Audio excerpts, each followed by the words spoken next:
Hey everybody, JC here with another T&I toy review. And for today's review, I'm going to be taking a look at the brand new SH Figuarts Street Fighter V Ryu figure from Tamashii Nations and Bandai. Now this figure comes packaged in a window box. You've got the figure clearly displayed. Up in the top corner, you've got the SH Figuarts logo, and it also indicates that this figure features their new fighting body mold. Down below, you've got an image of the figure, the Street Fighter V logo, and the name of the character. It also indicates this is figure number 1 in the series. On the side of the packaging, we have some artwork for the character, and then on the back of the packaging, we have images showing off the figure with its various poses and accessories that come with it, and you also have some brief stats for the character. Alright, let's get this open and take a look at what's inside. Okay, so here's a look at the figure outside the packaging along with the other contents. Now first of all, let me just say a big thanks to the folks at Bluefin Distributors for sending me this figure so I could review it for you guys. Now first of all, this figure does come with an instruction sheet that shows you how to switch out all the accessories and everything that come with the figure. As far as accessories go, first of all, you get 2 backdrops that you can use with your figure, video game type backdrops. And these are just made with cardboard. This one's got some sheep running down a hillside, and then the second one looks like a waterfall.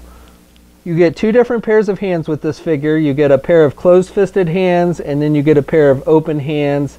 And I like the detailing. You've got the fingerless gloves, the punching gloves, so you've got the padding here at the top, and they're done with red, and you've got some black striping around the fingers, and you also have some black wash on the gloves on the red portion, and pretty good skin tone with the fingers and everything, so I like the detailing with that. Switching out the hands is easy. You just pop off the hand you want to replace. You have that double peg hinge system, and then you just pop on the hand that you want to replace it with, and it should pop on there pretty easily and will fit nice and tight on the figure.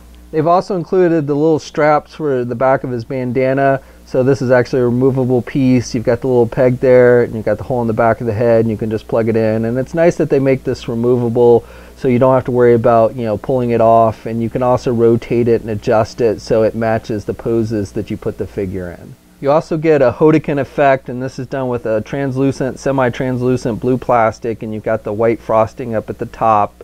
And I like the sculpting of it, and then they've included a stand for it as well, which is nice. This is just a clear plastic stand. It's actually 2 pieces. You get the base and then the little stem, and then there's a hole in the effect piece, which is actually kind of hard to find. You have to kind of really look for it, so it's not a hole that sticks out obviously, which is nice.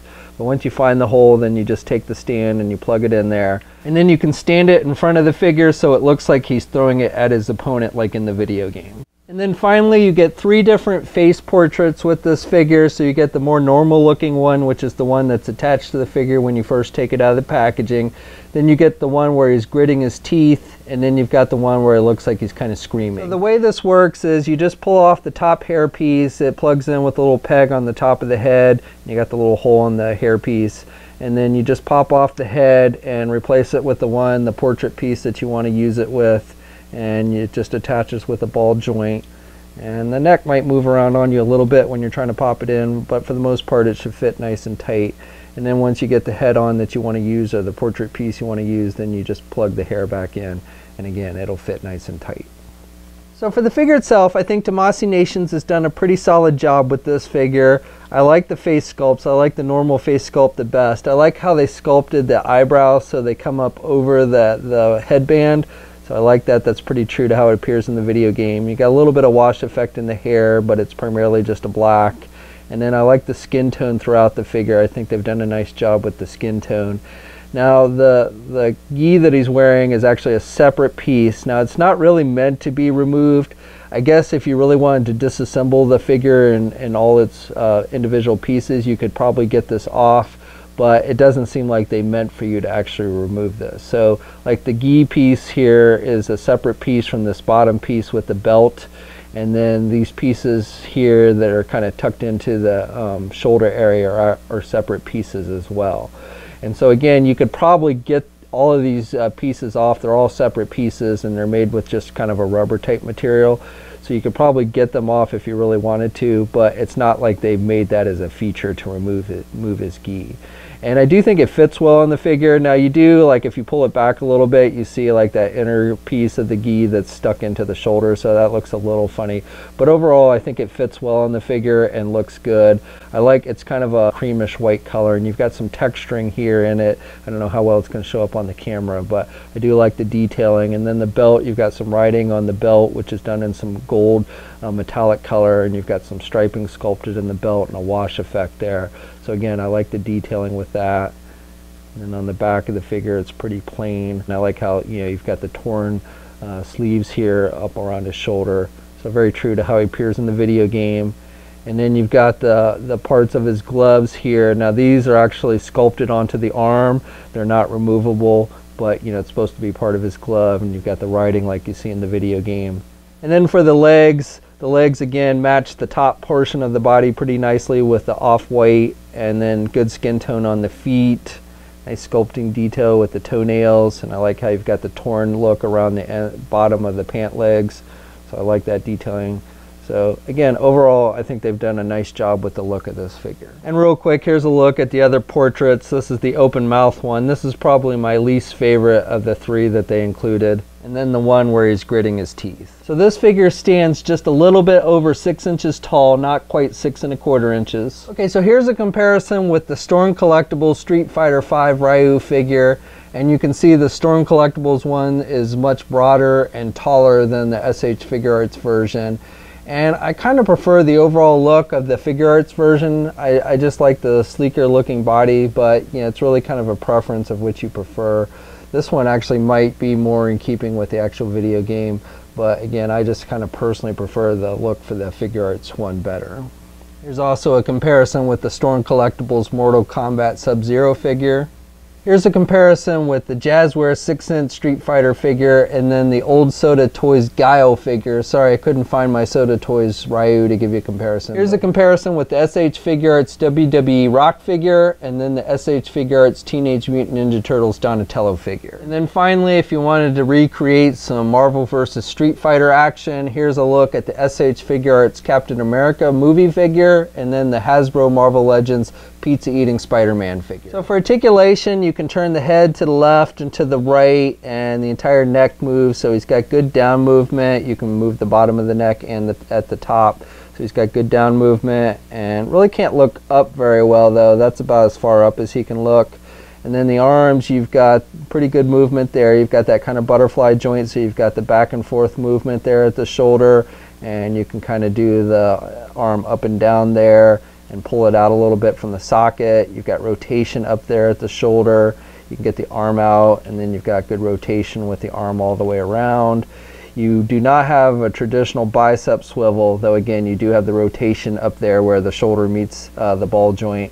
And then you've got rotation at the elbow, and then you've got the double hinge type elbow, so good bending there.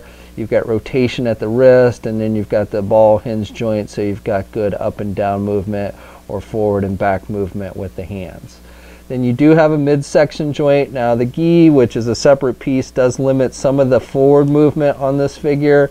You can still get it forward about that much, especially at the waist piece, but it does limit some of that movement. And then you've also got some rotation, but again, that's limited a little bit with the gi. And then you've got rotation at the waist, and you can kind of pivot to left and right there at the waist. And again, you can kind of bend forward there at the waist. It's attached with the ball type joint. And then with the legs, you can do the splits about that much. You can get the leg forward good. You can do the leg back. You've got rotation up high there.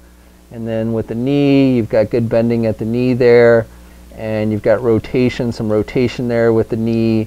And then the feet, you've got up and down movement. You've got rotation up at the ankle. And then you do have pivot with the feet, and then you also get toe articulation. You can move the toes up and down a bit with this one. And no peg holes on the bottom of the feet. Okay, so that's my review. So overall, I think this is a pretty solid figure. I like the overall look of it. It's got good articulation. I like the accessories. And if you're a fan of Street Fighter, this is probably one worth checking out. Now, whether you're trying to decide whether you want to get, like, say, this one or the Storm Collectibles one, you know, it's kind of a hard call to make. I kind of like the little smaller size for the figure. I think it fits in better with other 6-inch lines. It's not in perfect scale with, say, Marvel Legends, but definitely in good scale with other SH Figuarts Marvel figures and such. So to me, that's one of the factors of why I kind of like the SH Figuarts over, say, the Storm Collectibles. But both are solid figures, so it's really just a preference of what you personally prefer. Now, this figure is available now. You can get it at places like Big Bad Toy Store. We'll have a full image gallery up at toynewseye.com. There'll be a link in the video description below. As always, leave a comment. Let us know what you think. If you're so inclined, please like the video. Also, if you haven't already, please hit that subscribe button down below. I'd really appreciate it. You can also follow me on my Facebook, Twitter, and Instagram accounts. It's a great way to keep in touch with me. I have links to those in the video description as well. And until next time, I'll catch you later.